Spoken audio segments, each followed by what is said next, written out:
Marami ang nagulat sa ginawa ni Sara Diskaya laban sa kanyang asawa na si Curly.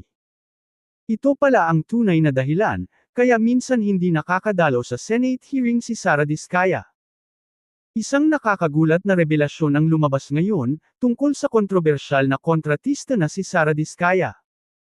Usap-usapan nga ngayon ang pangalan ni Sara sa social media at mundo ng politika, matapos maglabasan ang bagong baho umano nito. Ito ang pagkakaroon di umano niya ng ibang lalaki o kalaguyo. Matatandaang si Sara Diskaya ay isang kilalang kontratista at negosyante, na kamakailan ay nasangkot sa kontrobersya, kasama ang kanyang asawang si Curly Diskaya, na dawit umano na maanumalyang flood control sa bansa. Dahil sa laki ng isyung ito, madalas silang laman ng mga balita.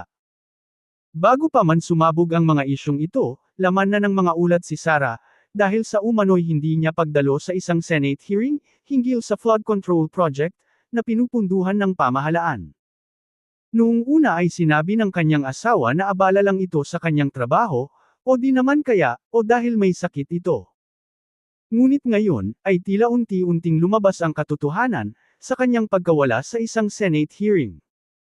Maraming netizens ang nagulat, matapos lumabas ang post ni Montulfo, kung saan ibinunyag niya ang di umano'y hindi pagkakaunawaan ng mag-asawang Diskaya.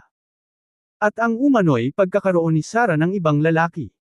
Sa post ni Montulfo, diretsahan niyang sinabi na may ibang lalaki si Sara at ito ay ang kanyang personal na bodyguard.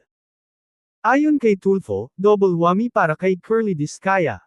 Malapit na siyang makulong, pero ang mas masakit, ay may ibang lalaki ang kanyang esposa na si Sara. Iniikutan sa ulo si Curly ng kanyang personal na bodyguard. Ayon umano sa source ni Montulfo, ay matagal na raw ang relasyon nina Sara Diskaya at ng kanyang bodyguard.